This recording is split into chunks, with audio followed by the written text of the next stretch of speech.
Hello and welcome into the latest edition of the Fore-All Podcast. I'm Jesse Morrison alongside Max Bechtold. And Max, this is our season preview episode, and we combined what we were going to do this week with what we were going to do last week, but we just didn't get a chance to pod last week. So uh, we will also preview the Tournament of Champions, and there's news. 2 weeks ago, we talked about the WTGL and how they're starting that. And now we've got some signings officially. So Lydia Ko, Charlie Hull, Brooke Henderson, Lexi Thompson, Gino Titicun, Lottie Woad, Rose Zhang have all signed on to participate in the WTGL. That's a pretty good first couple of players there. Yeah, I really think they nailed it. And I would almost argue that seven of the eight biggest names in women's golf have been announced. And we're going to get to obviously the top name pretty soon, but they've done a really good job at coming out swinging, getting great additions to this league. These are huge, big names. I think they've gotten most of the crossover stars.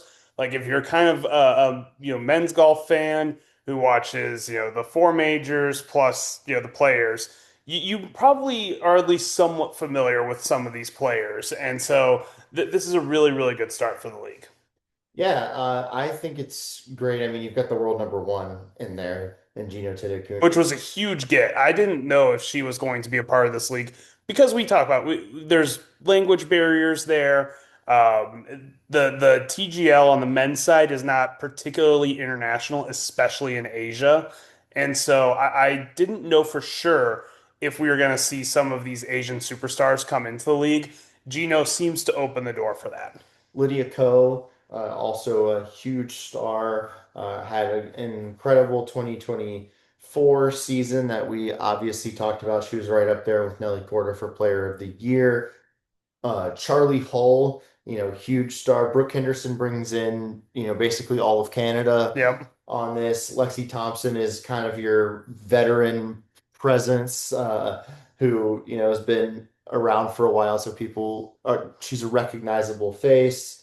I'm sure she likes this as well as somebody that's semi-retired and doesn't want to travel all over the place to play golf. Yeah, Lexi seems to be the one who's been like kind of the most into this, kind of almost the early face of it. I know she was the day that she got announced, she was on the TGL broadcast, she was on Sports Center. She's already out there kind of promoting the league. So she seems to be very, very into this, which makes sense. If she's starting to, she's getting married soon. I don't know if she is going to want to stay in the Florida area a little bit more.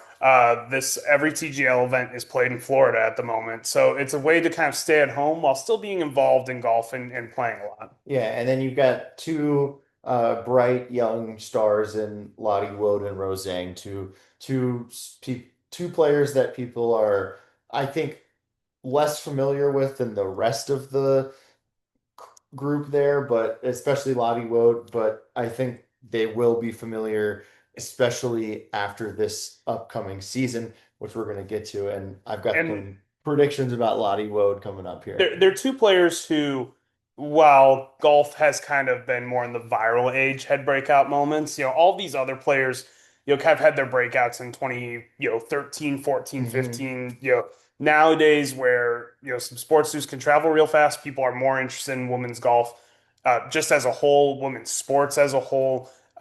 Players like Rose Zhang and Lottie Wood with their Augusta National Women's Amateur wins, both winning their first events on the LPGA Tour. Like these were kind of big moments that I think, even though they might not have as much success or experience as the other players who have already been announced, these are players that maybe have a name that kind of outshines their resume, I would say, at the moment. Yeah. Do any of these players, Max? We've been on the record saying what we think about TGL, and I continue to see Sports Center broadcast from there, and it just to me continues to look like the stupidest thing ever. But does this group of players make you more excited for the league? I'm still a little skeptical about it, but I think they've nailed it so far. Like there's 99 out of 100 would be my grade for them so far. They've gotten the exact players they need to get. I think, and we're going to talk about some players who I think should be on in the league soon. Now it's time to fill it out with some personalities. They've got the big stars. They've got the players that people already know. Now it's time to create new stars. Get players that will really pop on screen that people who don't follow women's golf as much can learn to love and learn to really root for and follow. That depth, we talk about the depth of the LPGA Tour. Scotty Scheffler won again this week on the PGA Tour. It's like there's no depth on the PGA Tour. That's the strength of the Hey, LPGA. Brooks is back, and he's totally not washed. Hey, but we'll see. That makes it interesting because there is no depth, and we're all looking for those other stars to compete with Scotty Scheffler and Rory McIlroy. On the LPGA Tour, there is 35, 40 players every week who feel like they have a really good chance to win. And it's time to start showing off some of those players too, because I think those players can become really, really popular through this league. Yeah, again, I still am just not. I think it's good for the sport, but I'm still just not really into TGL. However, I'm an open-minded individual. I will watch this one more than I have for the men's one, just because I kind of watched the first men's one and I've tuned in a couple times since then, and it was just not for me. And but I'm going to re-tune in when the WTGL gets going, and maybe I'll check out the men's one a little bit here just to see if I like it a little bit more. But to me, it's just still like hitting into a simulator. I don't really get it. There's so many other sports on at this time of year, especially that like it's just not necessarily something that just draws my attention. It now I know people that love it. Like it's appointment television for a certain person that I know. But to me it's just I'm like but you know what? Maybe I'll watch a little bit more of it and fall in love with it. I'm an open-minded person, so we'll see. Yeah. So should we jump in kind of now to the players that we think they should kind of Yeah. focus on? Yeah. There's one glaring name, and I said I'd give them a 99% out of 100 so far. There's one glaring name. I can see it on your paper. It's the same name I'm thinking of. They need to secure Nelly Corbett. Yeah, biggest star on the tour. She's the one in the T-Mobile commercials, and I know she didn't win last year, but I don't think that necessarily hurt her She- stardom at all. She's still the biggest star on. Still the biggest star on tour. Again, the one event I was at last year, she had just a massive crowd just to watch her drive. Mhm. And so, yeah, they've got to figure out how to get her out there. Are there any other players though, maybe? Well, real quick, I just want to hit on Nelly, and then we can kind of move on from Nelly because everybody knows that she's the glaring omission so far. She did speak on it today. She was asked about it today. And her response was she's a little bit more skeptical of it than some of the other players. I have mixed feelings on it, if I'm being honest, and I'm surprised no other girls have, or no one's really spoken out about it. I think it's huge and unbelievable miss that we're not playing alongside the men. There's no greater way to grow the game, and it would have been revolutionary. It would have been the first time, I think, that men and women are on the same playing field, playing for the same exact amount of money. But I also think it's great that we are getting this opportunity. So that's my mixed feelings. I couldn't agree more with her because my biggest I am still skeptical of this league. If it was a men's and women's mixed event, I would have no skepticism of it. I would say, yes, this is exactly what the LPGA and women's golf needs. My one skepticism is still like, okay, but will people be tuning in for this? Will your average PGA Tour fan who watches TGL every week, will they be tuning in for WTGL? I think they would for the mixed version. I'm not so sure about the just women's version. And I think that's sad, obviously. And I hope that's not true, but I do worry about that. Yeah, I also think there might be just TGL people. Yeah. And I think they might tune in who are just they like TGL way more than, any like real golf Hmm. that is played, and because they like the format, they like the personalities. And so I think there might be some people that tune in that way. I mean, I think it would be cool for them to do a women's league, a men's league, and then combine them Yeah, a for mixed like league. a Yeah. mixed league, kind of do. Almost like tennis kind of does, right? Where the women Yeah, compete against the women, the men compete against the men, and then there's mixed doubles. yeah, Like, yeah. exactly, exactly. I think that would be great. I think that is where they should eventually go. I don't think all of TGL should be mixed at all times, but I do think eventually they need to find a way to get mixed competition into this league because I do think it's the only way we'll ever see it at full scale in golf outside of the Grant Thornton, which we've talked about is tough because the field isn't that great. Here, if you could have Nelly Korda and Rory McIlroy playing in the same match, that would be massive for the women's game. Yeah, I think it would be great. All right, anybody else you think that should I be in this? I think the obvious names are Megan Kang and Angel Yin. I kind of talked about how we've got the superstars in now. Now let's get the players who I think will just really pop on screen, pop on camera. Great personalities. When they're all mic'd up, I think they'll be really fun. These are the two players that I think have the most fun playing golf on the LPGA Tour, and I think we need to see them here. I do think we'll see Megan Kang here. She's been very involved in the men's TGL. She's kind of like an ambassador for the Boston team. And so I do think that we'll see her probably in the next kind of little round of announcements. I also think because Gino Titakun kind of opened up this door to Asia, I think getting the EY twins would be great because they're great personalities. You open it up to Japan. I think this league could be just massive in Japan because we know that golf is huge in Japan and women's golf in particular is huge in Japan.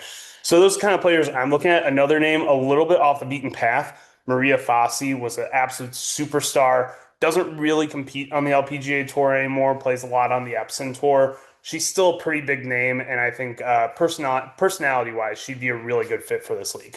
Yeah, I kind of like the idea of Rio Takeda as well. Another young star from Japan could help out getting Japan involved in this. I also think that uh, you know, I, I think that Lynn Grant would destroy a simulator. Yeah, I So agree.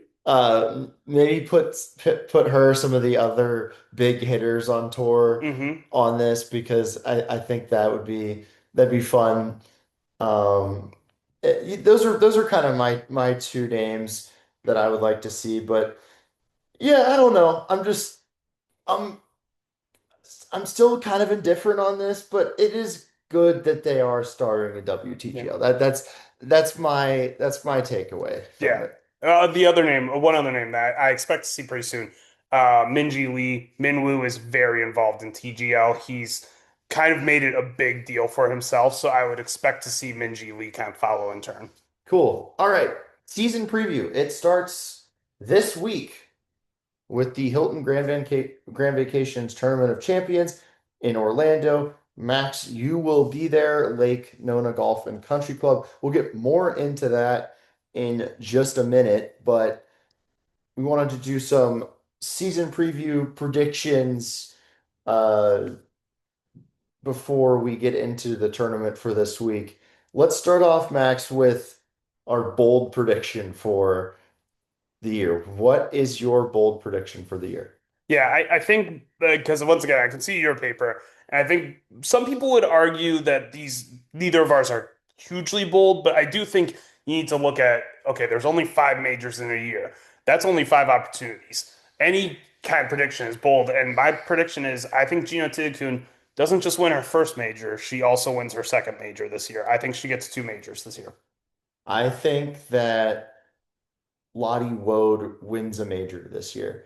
I could see her winning, potentially like the Evian I this think the year. two Europe swing ones are Yeah. the ones that you would look at for her. She's played very well in those in the past, and I think, yeah, I do think that Lottie winning a major is very, very Yeah, and possible. it's not that bold of a prediction. As you said, she finished really strongly in the final two majors of the year last year, but she is still really young. She's not a rookie, but she's kind of a rookie. Feels like a rookie almost. Feels like a Like you, rookie. you almost wish that golf had like the qualifying stats like that some The other students baseball, did. Yeah. yeah. Because you wish that she could be eligible for Rookie of the Year this year because she'd obviously be the massive, massive betting favorite. Yeah. So I definitely think that she wins a major though, one of the Europe swing ones for sure.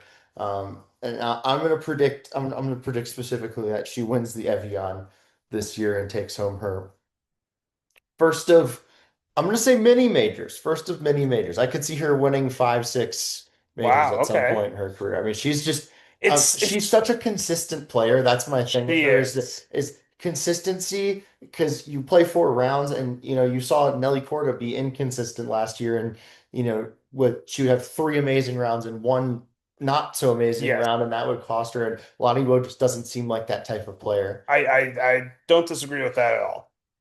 All right, breakout player of the year.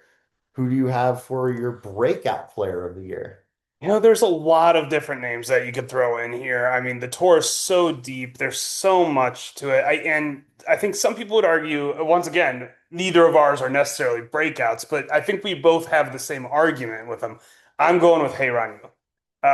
She's won twice or 3 times on the LPGA Tour, so you could argue that she's already a pre-established star, but I don't think she's had that dominant season that I'm looking for. Obviously, she had all those top 10 finishes in 2024. 2025 was a little bit of a down year, but the stats still really back up that she should be better than she is. She should be winning more than she is.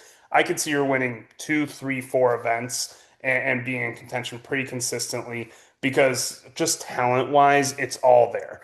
And I'm just kind of waiting to see her. I put her, I think, in 10th for my preseason player of the year rankings. And that was just me hedging my bets a little bit from last year, where she was pretty inconsistent for her standards. I really could see her possibly winning player of the year this year. Yeah, for me, it's going to be Rio Takeda. I mean, she's obviously had success already on the tour. She had a very good rookie season. She got a win, and she just seemed to be toward the top of leaderboards a lot, and I think she'll turn some of that toward the top into more wins. I wouldn't be surprised if we see her win 3 times, three or 4 times this year, and become, really one of those players that's up there with Gino and uh, Lydia Ko and Nelly, like week in and week out. And she almost was last year. Like she's going to become one of those players that um, is contending for tournaments pretty much every week. Yeah, I think we're kind of predicting the same thing just for different players there. Yeah, for sure. All right, rookie of the year. This is not necessarily last year's rookie class, No, I think that's fair. but what I'm excited about is some of the Epson Tour players that are Yeah. coming on tour. Who do you have before I give mine? Yeah, I'm very optimistic about the Epson Tour graduates this year. You look back at some of the classes, and I know every year you could probably say, "Oh, this looks like a really good class." But usually, only 3 or 4 players out of 10 pan out. I think that we're going to see a few more pan out this year. I think Yana Wilson is going to have a tremendous rookie season. Obviously, she has a lot of pressure on her. She's a little bit bigger of a name than most of these players coming in, but she's got a lot of experience. She's played in majors before. She's played on the LPGA Tour with these players when she was just super young.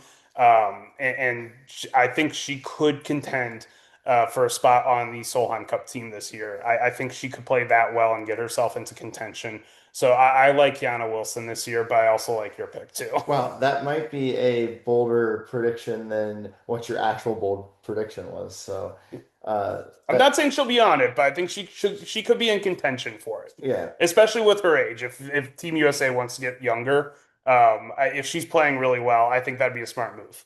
I think I'm going to go with, or I am going to go with Melanie Green. She was the Epson Tour Player of the Year in 2025. Won, I believe, twice Yep, on the tour last but she year. was in contention all the time. Yeah, she was in contention all the time. Um, so yeah, I think she's going to translate some of that success from the Epson Tour to the LPGA Tour. Maybe she gets a win, maybe she doesn't, but I think she'll be close. She'll contend a lot this year and I, be able to. I'll put it this way: I think she's going to make it to the CME finals. I think she'll be in the top 60. That doesn't sound great, but we need to remember that this is not last year also. Yeah. And expectations should not be where it's like eight different rookies in the top 60. I think she'll be in contention this year. I could see her getting a win. And I think she's a very impressive player. I've been a fan of her for a couple of years. Got to watch her, I think, 3 times last year at the two Epson Tour events. Plus, she played in Portland, so she's got some LPGA Tour experience as well. Yeah, I like Melanie Green a lot. Yeah, excited to see what she can do. All right, the big one.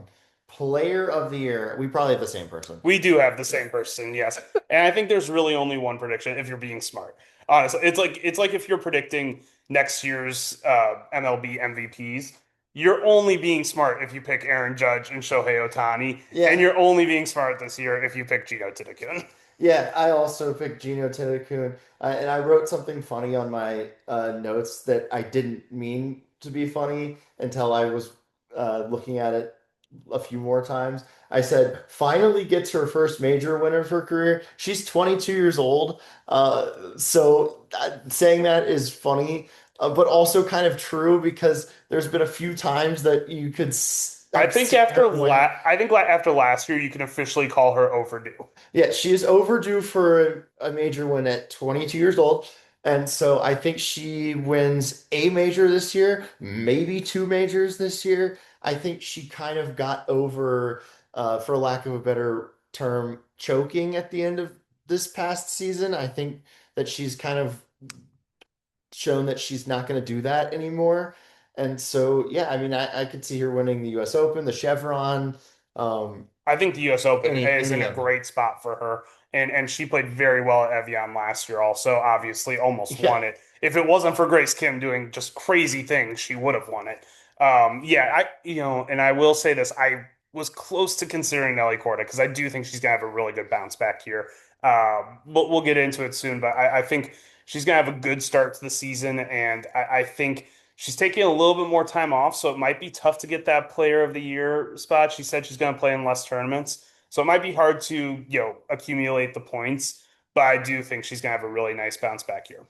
Yeah, I think with Nelly, my bold prediction was almost that she continues to not do well, but that's just because of I just got to see it at this point. Like I I got to think see her put together 4 rounds. I would be shocked this year if she doesn't win multiple tournaments. If I she doesn't win at least two tournaments, I'd be absolutely shocked. Yeah, I think I just need to see her win before I'm gonna continue to be like really high on her because of what happened last year. But it'll be interesting. That's one of the things I'm looking forward to the most this season. All right, the Tournament of Champions this weekend. You will be there, as I mentioned.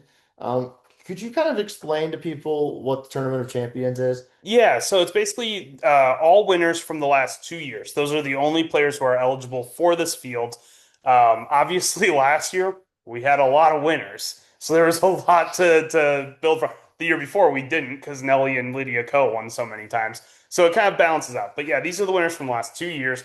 There's also some weird things like Austin Ernst is in, even though she hasn't Yep. won in like 4 years, but because of maternity leave and injury exemption she's in the field as well. They play alongside celebrities mostly. There's a few like business people who you probably haven't heard of, like the president of Hilton or whatever, but like mostly it's celebrities. So you've got Carlton in there, you've got Brian Baumgartner from The Office, all kinds of athletes. I You're know. talking about the actor that played Carlton, right? Yes. Okay. It's just always easier to say Carlton. Everyone knows who Carlton is.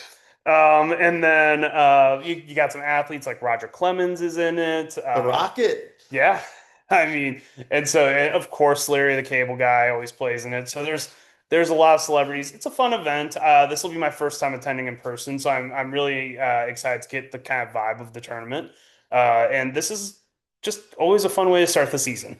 But they do have like a real winner. It isn't just Yes, they have they a play alongside they play the alongside pros, them, but but they're each in their own division. yes. And generally, the final day, last couple of groups of players don't play with the celebrities. They don't have the distractions going on. They're playing against each other. They can see what their fellow competitors are doing. So generally, Saturday and Sunday, you see that. Yeah. All right. The field's great though, because as you mentioned, it's a Great ton of field. winners. So you've got your You've got Charlie Hull, you've got Nelly Corda, you've got Gino. Gino, you've got Mao Saigo, you've got Aki Iwai. Like you've just got a great Lottie Woad. This will be my first time seeing Lottie Woad in Lottie person. Woad. Yes, there's going to be so many good players. Finally, I'll have pictures of Lottie Woad for the website. Rose Dang, Yuka Saso, Amy Yang. Like there's so many stars. Patty T is in this event. Like there's so many stars in this event. So it's kind of an event that anybody except for maybe Austin Ernst can win. Yeah, I think Uh, Austin Ernst is gonna have a tough time. yeah, but it'll be fun that she's out there. Yes, absolutely. So who do you kind of see contending and who do you see winning this tournament? Well, I just said that I think Nelly Corda will get off to a good start this season. I think she gets it done here. She's played well here in the past. I obviously we always talk about her playing well in Florida. She had a really solid end to the season, really great finish at the CME Group Tour Championship. I think she could just use that as a springboard. Had a bit of a busy offseason, obviously getting engaged, but I think she's going to be, right back laser focused, the Nelly that we're used to seeing. I do think Gino will compete as well, but I'm going to take Nelly to win this overall. I think she kind of stamps her mark back at the top of the women's game and gets it done right away in the beginning of the season. We might not see her for 2 months after that, almost. Yeah. So I think she wants to get it done right away. Yeah, I'm gonna go with Charlie Hull Yeah, because again, we talk about momentum and she had a great finish to the she did. season this past Arguably year. the best of any player So outside of Gino. I think she's gonna kind of keep rolling in the start of this season, and I'm gonna go with Charlie Hull. And I think she might be a player, the rare player that enters her prime a little bit older than some of the LPGA players that we see that are more in their prime from age like 20 to 25. I actually, she was in my top 10 for player of the year predictions. And again, that might not sound that impressive, but I really think Charlie could just go crazy this year. She's had so many years where she's been so close in so many events, and it's like one or two strokes might make the difference. Like her only having two career wins is very misleading, and it could just pop off at any time. Yeah, I think she's one of those players too that kind of overcame some of her demons toward the end of the season Hmm. last year, getting that win. Just how I think like Gino's going to overcome some of those demons that she's had in majors this year. So yeah, I think she's gonna come out on fire and win. Uh, she's obviously quit smoking. I think that's gonna help. Like that can't Yeah, not help her. I agree. So I think she's poised for a breakout season, and I think it starts with this event. What is on the site, and how can people follow your coverage this weekend? Go to forall.com, FORE-ALL.com. There's so much on the site. We went 2 months where every single day I was online searching for any kind of news in the world of women's golf, and there's been almost nothing. It's been radio silent up until basically the WTGL stuff. There was nothing. Now it's like everything's coming in at once. So there's all types of stuff up there. Obviously the newsletter is picking back up now with predictions. So I'm gonna have my betting guide on there as always. Going to be a little bit more in depth this year. So go check out the newsletter for betting guides. And yeah, coverage this week. Go follow on social media. All the socials are on the site. And yeah, I'm going to be out there watching all these celebrities and players play, and I'll have recaps and new pictures. So if any players have new sponsors or anything, there'll be a refresh there. So yeah, all kinds of stuff. Are you going to do the Carlton dance with Carlton? If I get the opportunity to, I will. Or are you going to record a video with Larry the Cable Guy of you guys both saying, "Get her done"? Probably not. Okay. I just look out for any celebrity content as well that Max puts out there because that would be funny, especially if he gets to dance with Carlton, Yes. who has an actual name. Alfonso There Ribeiro. we go. Yeah, there we go. But anyway, we'll be back next week. We'll be reacting to this tournament. It'll be nice to react to some golf for the first time in a while. And make sure to check out all of Max's stuff again this weekend because he'll have tons of stuff. And yeah, we'll talk to you next week.